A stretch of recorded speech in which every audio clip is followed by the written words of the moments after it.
Have you ever trusted someone just because they knew exactly when to cry? Have you ever believed a girl simply because her voice trembled at the right moment, her eyes glossy but never overflowing, as if every tear had been carefully rehearsed in front of a mirror? When someone whispers, "I have no one left, you're all I have," do you feel the urge to protect them, or do you ever stop to ask why a person with no one always seems surrounded by admirers? If your boyfriend suddenly grows distant, his phone vibrating nonstop, his gaze avoiding yours, do you blame work, or do you suspect another shadow quietly standing between you? And if the woman who stole your boyfriend begins setting her sights on your family, on your father, would you scream, confront her, or calmly step aside and let her walk straight into a trap you've already prepared? I didn't scream. I didn't confront her. I smiled and waited. My name is Gia, and the day I met Kira Monroe was the day everyone else thought they were witnessing a tragic origin story. I only saw the opening scene of a very long performance.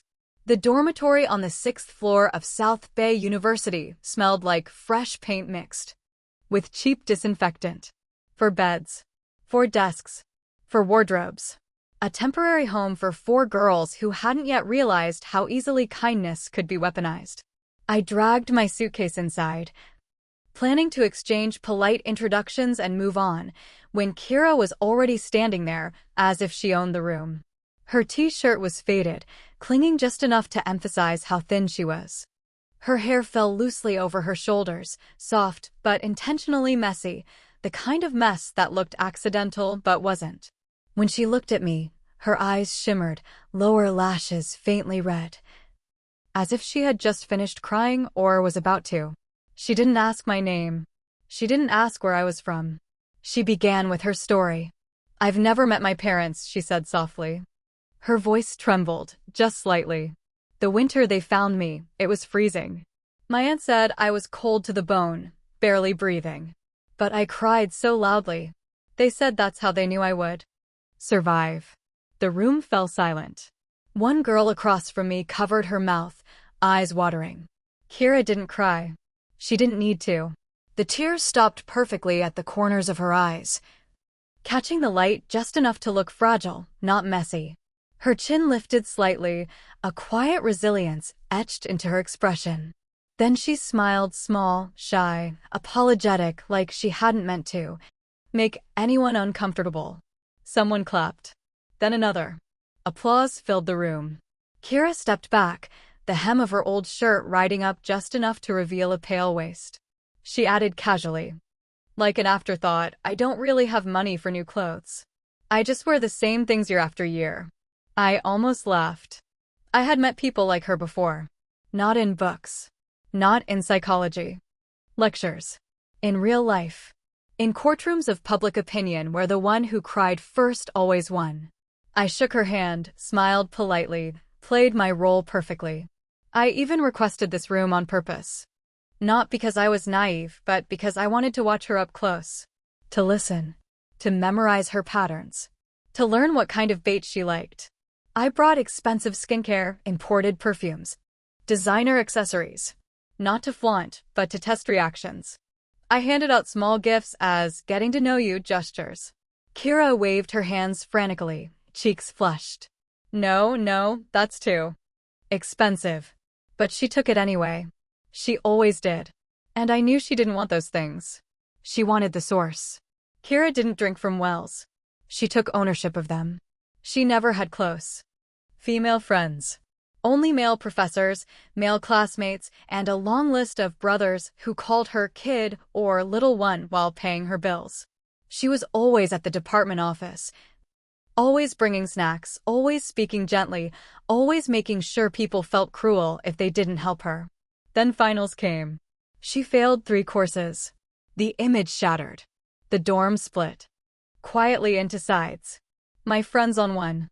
Kira on the other, silent, retreating, preparing her next act. Everyone else in the room had a boyfriend. Even Lily, our strict dorm leader, was officially dating the class president, Ethan.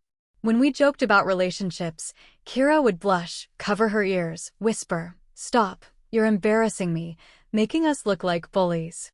Yet she had no problem telling the boys our private conversations, carefully edited, delicately twisted. For a while, male classmates looked at us strangely. Until Ethan told Lily seriously, "Kira is still innocent. She's very pure. You girls should watch what you say around her." Pure. Yes. With men. With us, she was surgical. She wasn't poor. Her phone, her bags, her meals said otherwise. She never cleaned. The dorm. She slept all weekend, then spent evenings strolling campus with different guys. No part-time job offered that lifestyle. The girls called it acting. The boys called it misfortune. And then came the scholarship incident. Lily ran back to the dorm crying, face blotchy, hands shaking. Ethan told me to split my scholarship with Kira. Silence. Kira didn't qualify. She had failed multiple classes. My first-tier scholarship is $12,000, Lily sobbed. He said I should give her at least half. I haven't even saved enough for living expenses. Anger erupted. "And he's your boyfriend," someone shouted. Ethan claimed it was setting an example, that the department chair agreed. I took Lily's hand and squeezed it gently. "Keep your money," I said calmly. "I'll handle this." That night, Kira walked in, chin lifted like a swan. She didn't ask. She didn't look at us. When confronted, she said coolly, "If you're unhappy, talk to them. It has nothing to do with me." I saw the notebook she opened. On the first page, in her handwriting, "I always get what I want." That was the moment I decided. From then on, everything she wanted, she would lose. And this was only the beginning. The scholarship ceremony was supposed to be brief. Names read. Applause. Smiles for the department. Website. That was the plan until I stood up. Lily had just risen halfway from her seat when I caught her wrist and gently pulled her back down. I walked toward the podium instead, heels steady. Posture relaxed, the kind of calm that makes people uneasy without knowing why. "I'd like to congratulate everyone receiving awards today," I said, smiling at the audience. "Every name on this list earned their place." The room was quiet. The department chair adjusted his glasses. Ethan frowned slightly. I continued, my voice even. "My roommate Lily is also a scholarship recipient. She comes from a modest background, supports herself through part-time work, and never uses hardship as leverage." I admire that deeply. Heads nodded. Someone started clapping. "There are many students like her," I added. "Hardworking, quiet, responsible. And I know the department wants to encourage progress and fairness." I paused, just long enough. "As class vice president, I'd like to donate $5,000 of my own money to establish a progress fund, together with our class president and department chair, to support students who show improvement." The room erupted. People love generosity, especially when it doesn't cost them anything. I raised a hand for silence. Of course, a fund needs criteria. For example, recipients should at least have passed all required courses. After all, progress implies completion. This time, the applause was instant. Ethan's smile froze. The department chair hesitated. In front of dozens of expectant faces, neither of them could say no. They muttered something about further discussion, then committed to contributing $2,000 each. By the end of the ceremony, they'd lost face. Lost money and gained nothing. Except resentment. Kira sat in the third row, unmoving.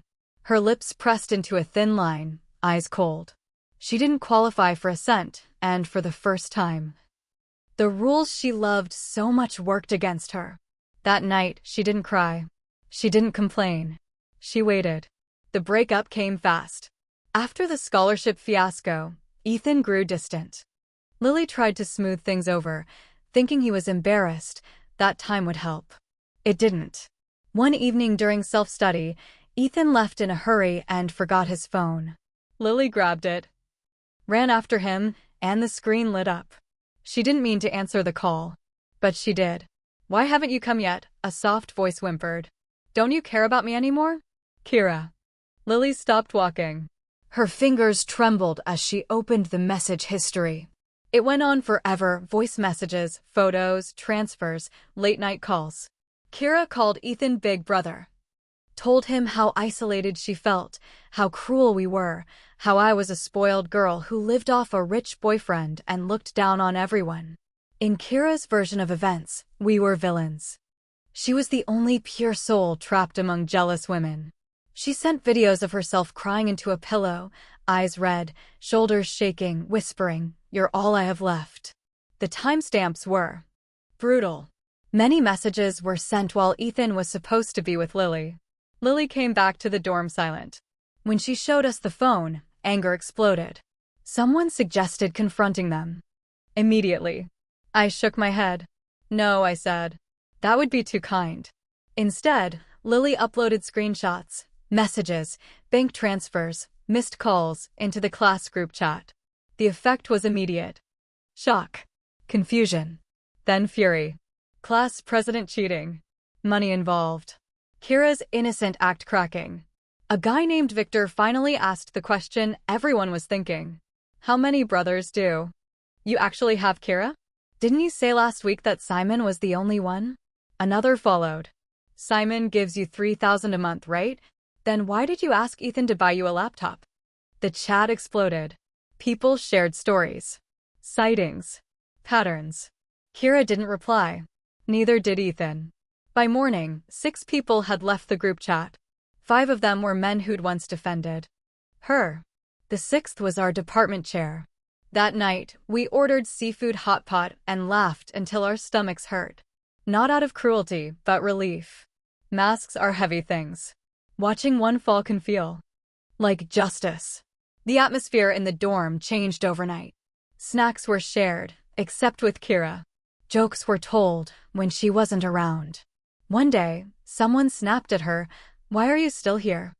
If I were you, I'd have moved out already." She ran out crying. This time, no one followed. Kira tried going to the department office again. The same chair who once doted on her now cut her off. Sharply. You should reflect on your own behavior. Stop spreading negativity. Dorm transfers were full. She had nowhere to go. She disappeared for a while after that. Then my boyfriend invited us to dinner. His name was Ryan. Ryan was older, composed, already managing parts of his family's business. He wore custom suits without trying, spoke calmly, listened carefully, the kind of man people instinctively trusted. I chose the restaurant. I chose the private room. And I chose the timing. The restaurant happened to be where Kira worked part-time. She appeared at the door in a server's uniform, face pale, holding a tray. Perfect framing. Vivid contrast. Do you work here? Someone asked. Why not? Kira snapped. I earn my own living. I smiled gently. You don't have anyone helping you anymore, huh? Her hands shook. Ryan stepped in smoothly, taking the tray, diffusing the tension. Everyone's just classmates. Sit down and eat with us. Kira did. She barely touched her food, eyes fixed on Ryan. And when I bent down to retie my shoe, I saw it, the subtle brush of her foot against his. Once. Twice. Slow. I leaned back in my chair.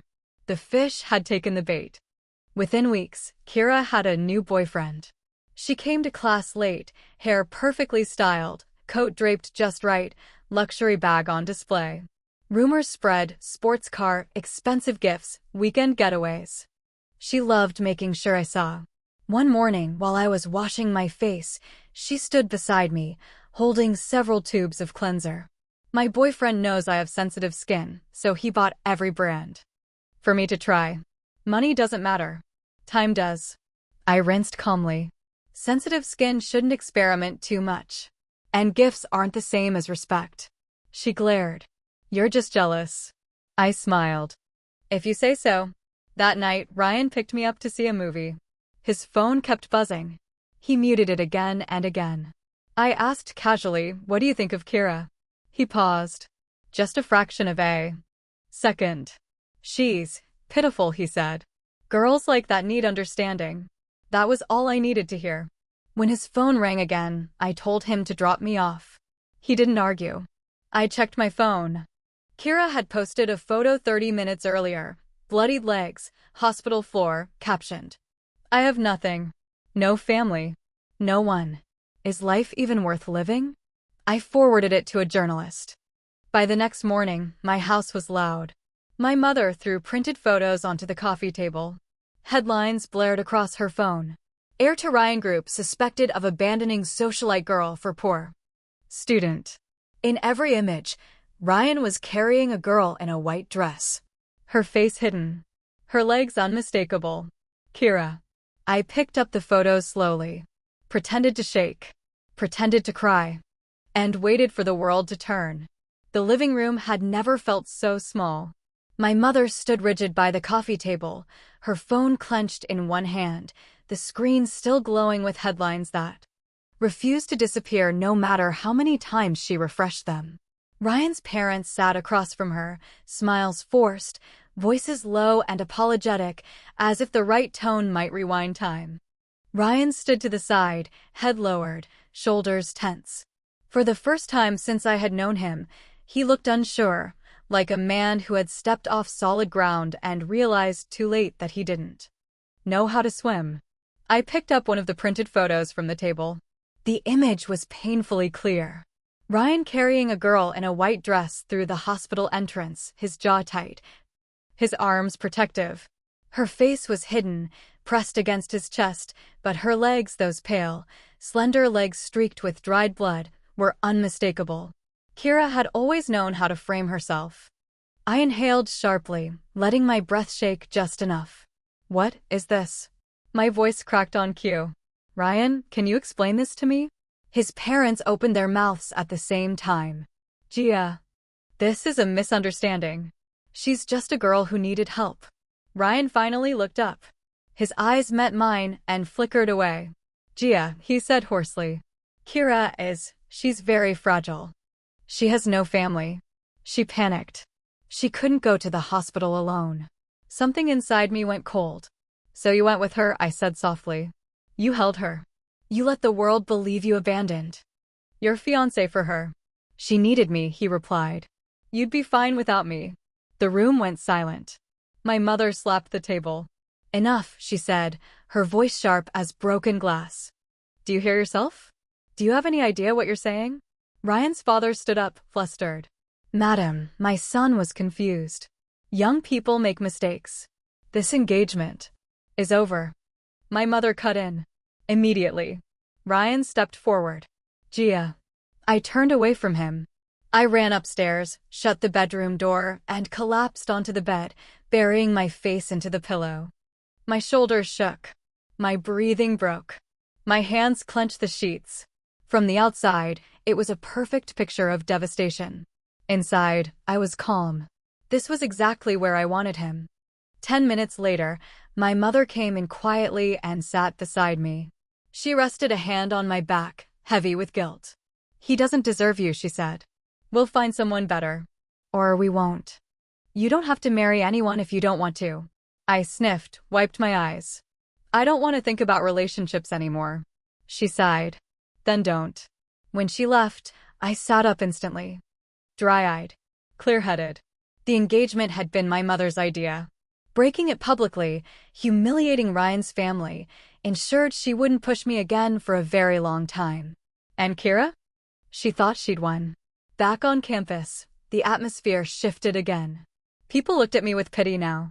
Girls whispered behind my back, casting sympathetic glances. Professors softened their tone. When calling my name, and Kira? She walked taller than ever. When she returned to the dorm to pack her things, she looked satisfied. Gia, she said lightly, brushing past me. I never meant to hurt you. But you know feelings can't be controlled. I didn't respond. She leaned closer, lowering her voice. Without Ryan, what do you have left? I finally looked at her. Everything. She laughed, soft and confident. Sure. Then she moved out. Kira vanished from campus life shortly after that. She stopped attending classes. Stopped showing up to exams. The administration called her repeatedly. She stopped answering. Instead, she appeared online. Live streams. At first, it was subtle. Dim lighting. Bare face. Soft music. I'm not here to sell anything. She told the camera. I just want to talk. Life has been hard. Viewers poured in. She talked about being alone, about betrayal, about surviving without family. She cried just enough not to. Much. She spoke about resilience, about women supporting women, about how pain made her stronger. The comments exploded. You're so brave. Stay strong, Angel. We're your family now. Within weeks, her follower count skyrocketed. Then came the merchandise. Skincare. Supplements. Cheap products wrapped in emotional storytelling. I don't want pity, she said on stream. I just want to stand on my own. People bought everything. She's lucky, someone in my dorm muttered while scrolling. No background, but she knows how to play the internet. I said nothing. Luck had nothing to do with it. The date was November 11th. Kira announced her first major live stream sales event. She dressed in white, hair curled softly, eyes red as if she'd cried before going live. Thank you, she told her viewers. You are the reason I'm still here. The numbers climbed. Then the host invited special guests. An elderly couple appeared on screen. They sat stiffly, hands folded. Clothes old and mended. Their faces were darkened by sun and years of labor, wrinkles etched deep by hardship. The chat slowed. The host spoke gently. This couple has been searching for their youngest daughter for 4 years. Her name is Hannah Moore. Kira froze. The woman lifted a trembling hand and held up a photo. This is my daughter, she said, voice breaking. She was smart. She was beautiful. She ran away from home and never came back. The camera zoomed in. The girl in the photo was smiling brightly. It was Kira. The chat exploded. Isn't that her? Wait, didn't she say she was an orphan? This looks exactly like her. The couple produced documents. Birth certificates. School records. Family photos. The father spoke quietly. We don't blame her. We just want to see her once. Her grandmother is dying. Kira's face drained of color. She tried to smile. Tried to speak. The words wouldn't come. Then everything broke. Former classmates began posting. Old screenshots surfaced. Stories poured in about boys she manipulated, money she took, relationships she destroyed. And then the final blow. A post went viral. It told the story of a boy named Nathan Lin, a top student, quiet, kind, a boy who had been accused of harassment and coercion after Kira threatened to expose the school unless she received a recommendation slot. The school complied. Nathan didn't. He was expelled, shamed, isolated. He attempted suicide. He survived, but never fully woke up. The internet turned. So this is who she really is. She didn't rise from nothing. She climbed on other people's backs. Kira's livestream was shut down mid-broadcast. Brands dropped her overnight. The school officially expelled her for prolonged absence and reputational damage. 2 days later, I ran into her on campus. She looked wild. Hair tangled. Eyes bloodshot. She grabbed my collar, fingers digging into my skin. It was you, she hissed. You destroyed me. I didn't struggle. I looked at her calmly. Did Nathan deserve it? Her eyes widened, then she laughed, high and broken. He could have gone to college without that spot. I needed it more. Tears streamed down my face. Real ones. You wanted to live well, I said. So did he. Security pulled her away, screaming. She was admitted to a psychiatric facility. That night, a week later, I visited the hospital on the other side of the city. Nathan lay in bed, pale, motionless. I sat beside him and held his hand. I kept my promise, I whispered.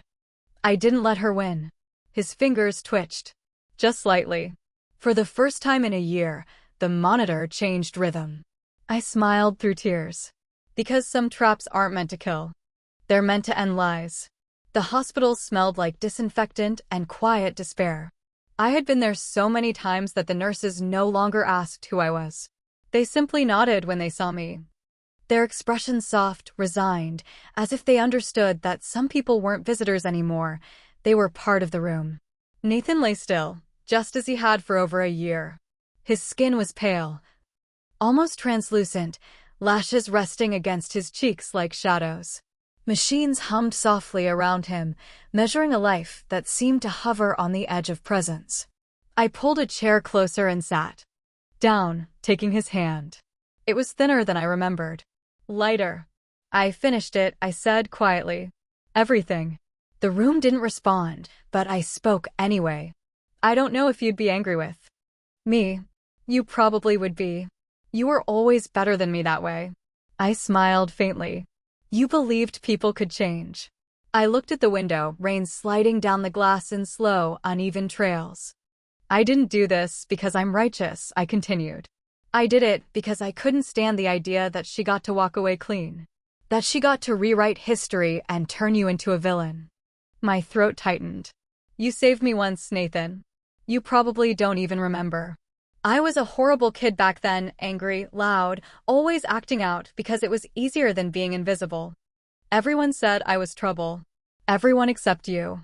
Memories surfaced uninvited. A boy with gentle eyes, offering half a steamed bun to a girl who hadn't eaten all day. A quiet voice saying, "You're not stupid. You just haven't been taught properly." A smile that made the world feel less sharp. You were the first person who ever believed I was worth something, I whispered. So when I found out what she did to you, I couldn't let it go. I squeezed his hand gently. I'm sorry if this isn't the kind of justice you wanted. The heart monitor flickered. Just once. I froze. Nathan. I leaned forward, barely breathing. If you can hear me, you don't have to wake up yet. Just don't disappear. His fingers moved. It was subtle. Almost nothing. But it was real. The nurse rushed in after the alarm sounded, eyes widening when she saw the monitor. Doctors followed. Questions flew over my head, voices urgent and overlapping. I stood back against the wall, hands shaking, tears streaming freely now, uncontrolled, unperformed, nothing like Kira's carefully measured sobs. For the first time, I cried without an audience. Kira's world collapsed quickly after that. The psychiatric facility issued a statement citing acute paranoia, emotional instability, and dissociative behavior. Her parents came forward fully this time, confirming everything. The lies, the threats, the money she stole before running away. The school reopened the investigation into the recommendation scandal. Officials resigned quietly. Statements were revised. Nathan's name was cleared. The internet moved on, as it always does, but not before burning her reputation down to ashes. Even sympathy turned bitter. People don't forgive manipulation once they realize they were part of the performance. Kira never contacted me again. I heard rumors that she screamed at night, that she insisted everyone was plotting against her, that she still cried the same way, eyes glossy, voice trembling, but no one rushed to comfort her anymore. Tears are only valuable when people believe them. Once they don't, they're just water. My mother changed too. She didn't apologize outright. That wasn't her way. But she stopped arranging blind dates. Stopped talking about alliances and advantages. When she called, she asked if I'd eaten, if I was tired. Small things. Sometimes, growth looks like silence. Ryan tried to contact me once. A long message, carefully worded, full of regret and confusion. I deleted it without replying. Not because I hated him, but because he didn't matter anymore. Nathan woke up 3 weeks later. It wasn't dramatic. No sudden gasp, no tearful reunion like in the movies. Just his eyes opening slowly, unfocused, confused. But he was there. Recovery was slow, painful. Therapy, rehabilitation, learning how to exist again in a world that had nearly erased him. I visited often. Sometimes we talked. Sometimes we sat in silence. One afternoon, when the sunlight hit the floor just right, he looked at me and said softly, "You changed." I laughed. I hope so. He studied me for a long moment. "You look calmer." I thought about it. "I think," I said carefully, "I finally stopped fighting ghosts." He smiled faintly. "Good. People like to believe revenge is about destruction. It's not. Revenge is about exposure. It's about dragging lies into the light and letting them suffocate under their own weight. I didn't win because I was smarter. I didn't win because I was crueler. I won because I waited. Because I understood something Kira never did. You can climb fast using other people's backs. But eventually, gravity remembers you. And when you fall, there's no one left to catch you. I still pass the old dorm sometimes. 6th floor. Room 612. I don't hate it. It was where I learned. That kindness without boundaries is just another weakness waiting to be exploited. It was where I learned the cost of tears. And it was where I learned that the most dangerous traps aren't made of ropes or steel. They're made of patience. And truth. And